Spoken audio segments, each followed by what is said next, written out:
এবছর কুড়মুনের গাজন দেখতে গিয়েছিলাম।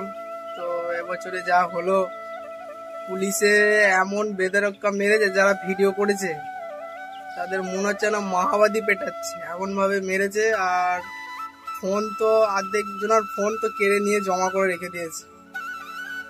এবছরে ভিডিও করতে দেয়নি একদম। তো আমি যেখানে যেখানে যেখানে পেরেছি একটা ভিডিও তুলে নিয়েছি, যেখানে ঝামেলা হয়েছে আমি ফোন বার করিনি। হ্যাঁ, তো ভিডিওগুলো দেখাতে পারলাম না যে কিভাবে কি মারধর হয়েছে, ফোন কেড়েছে, সব বিশাল ঝামেলা। ভিডিও করতে দেবেই না একদম। যারা যারা মার খেয়েছে তারা তো আর কুড়মুনে জীবনেও যাবে না, ভিডিও তো দূরের কথা, কুড়মুনেই যাবে না। এমন ভাবে মেরেছে, এত ঝামেলা হয়েছে। তবে আগের ভিডিওতে জানিয়ে দিয়েছিলাম, যারা যারা দেখেছে তারা বুঝতে পারছে, কিন্তু অনেকেরা তো জানেই না, তারা কি করবে। যারা জানে না তারা আগে ভিডিও ফোন বার করেছে, ফোন চালিয়ে দিয়েছে, হাতে লাঠি বেড়েছে, ফোন কেড়ে নিয়েছে, ফোন ভেঙে গেছে, অনেক ঝামেলা হয়েছে।